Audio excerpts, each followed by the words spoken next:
Hello, everybody. Welcome to the channel. My name is Aaliyah, and today we will be looking at the use of absurdism in storytelling. So, let me explain what absurdism is. The word absurd often implies a lack of purpose, and in an absurdist fiction, this meaning is fully embraced.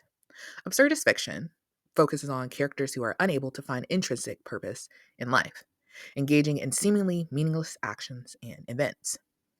Unlike traditional storytelling, absurdist narratives do not follow a conventional moral structure.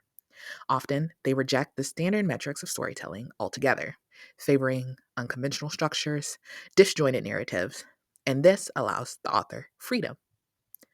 The point of an absurdist piece of literature, media, is to explore the chaos and irrationality of the human condition, frequently defying traditional storytelling methods with fragmented, nonlinear structures. Humor and satire is often used to highlight the ridiculousness of the human condition, while satire critiques societal norms and expectations. These narratives can delve into themes of existentialism, alienation, and the search for meaning in an otherwise meaningless world.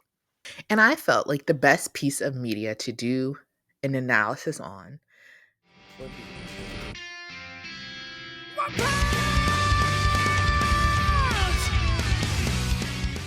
You see, Saitama himself is an absurd character. He's an average guy who does not find fulfillment in life. He aspires to be a hero and believes it will bring him purpose.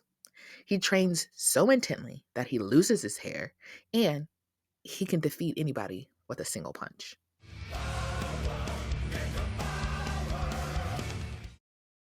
Other instances of absurdism in One Punch Man include the villain. Every villain we come across embodies a cliche story trope. They have absurd appearances, oftentimes being some form of humanoid, and the common archetypes are as followed: the alien who deems humanity unworthy and seeks to eradicate it, the fool who desires power but inadvertently causes his brother's death, the subterranean creatures who believe they should rule the surface, presented in a dream and realistic scenario, lengthy dramatic monologues delving into evil plans, and every villain believing themselves to be the strongest. Other instances of absurdism include the setting. Every battle decimates the city. City A, City C, City S. Don't care where they are. Regardless of the scale, it tears the city up. And finally, the last instance of absurdism is the Heroes Association. A lot of the times, heroes are giving rankings based on politics and not merit, like Genesis getting an S rank while Saitama was placed in C, despite his power. And the ranking system is corrupt. The heroes manipulate points to rise or fall in rank, and the strongest hero is not that intelligent, so he's never recognized. Since this is an absurdist piece of literature, let's look at the deeper themes and meaning outside of the ridiculousness that is One Punch Man.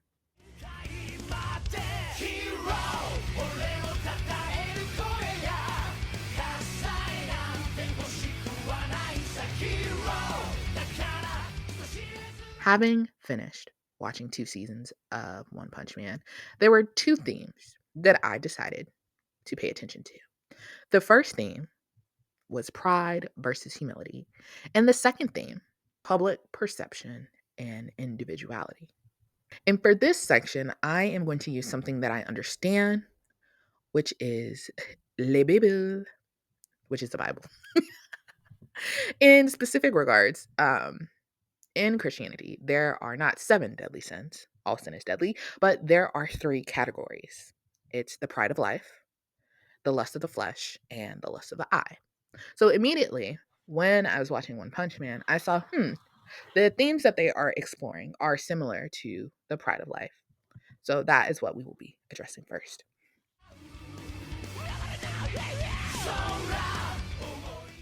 The most evident way that you see pride and humility conveyed is through the characters in One Punch Man. Many of the heroes and villains see themselves as the strongest or wanting to be the strongest, but reality is used to humble them. Let me explain. So, Saitama. I think Saitama is the current embodiment of humility. He fights because he enjoys fighting, not for recognition. To me, that was very clear when he encountered the Tank Top brothers and they tried to lower his rank and lower his points. And he made it very clear that he does the hero gig because it's fun, not because he cares about your opinion.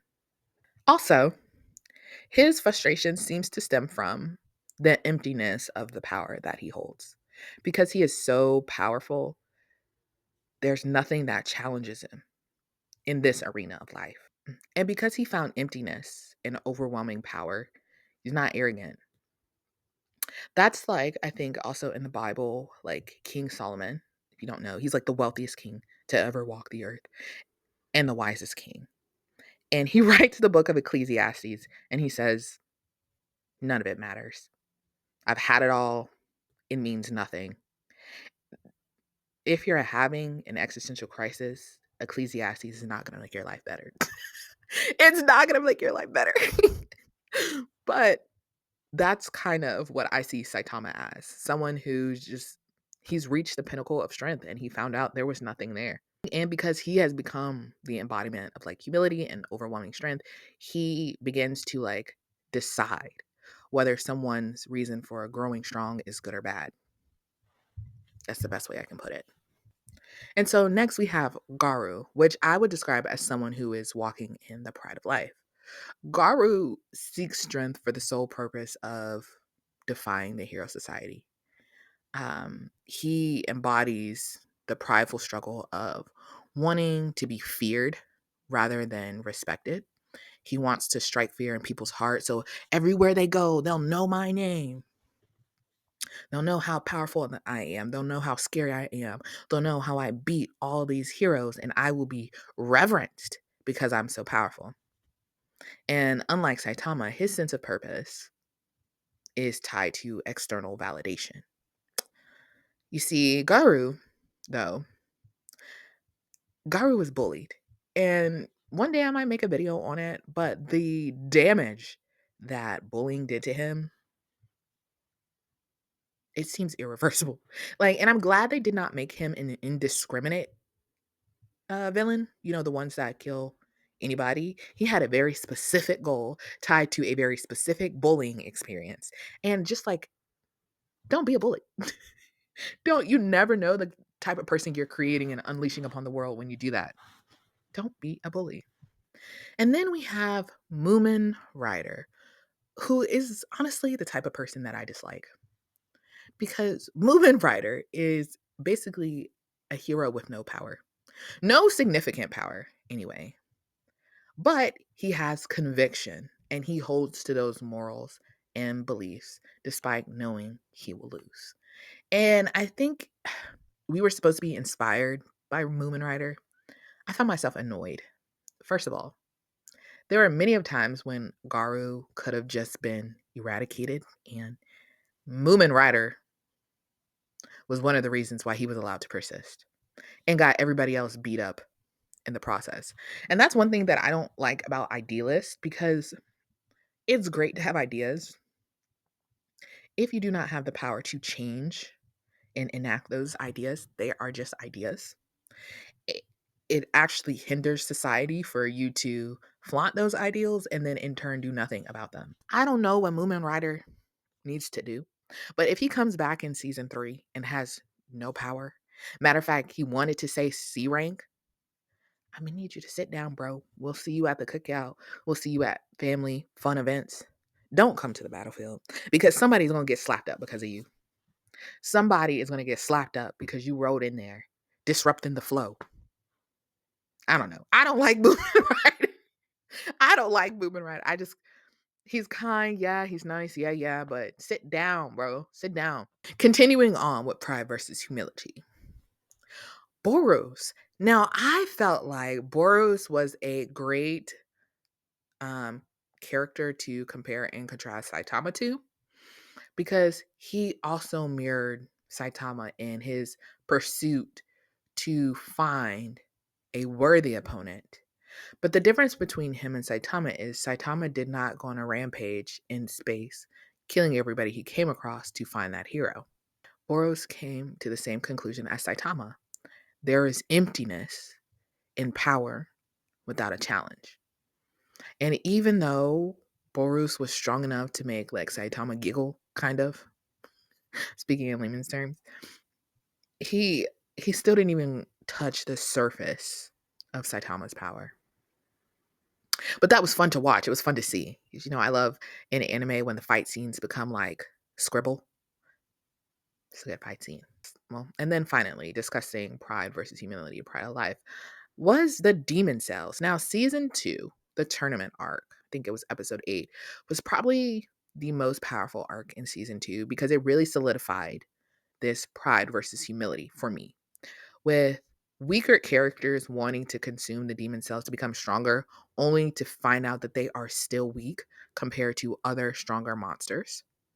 Siru, the long hair guy, who fought for just glory and girls, basically, got violently humbled. I actually felt bad for him because within the span of 2 episodes, he was crying for someone to come help him because he was dying. Because, like, instead of genuine growth and discipline, they took the shortcut that ultimately destroyed them. And I thought it was the best example of what it means to desire strength for self indulgent reasons and going so far as to sacrifice your humanity in pursuit of power. So that is how I tied in the pride of life and the lust of the flesh into One Punch Man.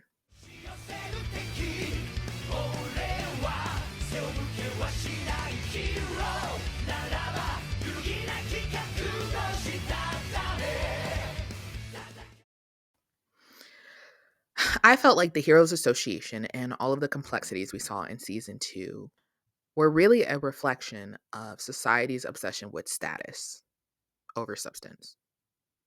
Let me explain. In episode 5 of season 1, it is very evident that Saitama is the strongest hero. Yet he is overlooked because he does not fit the conventional standards. He's not the smartest person in the room.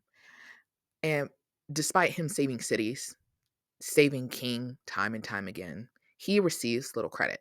In fact, people go out of their way to disproportionately disrespect him. And it reinforces this theme that true greatness is often unrecognized in the world. King is basically a fraud.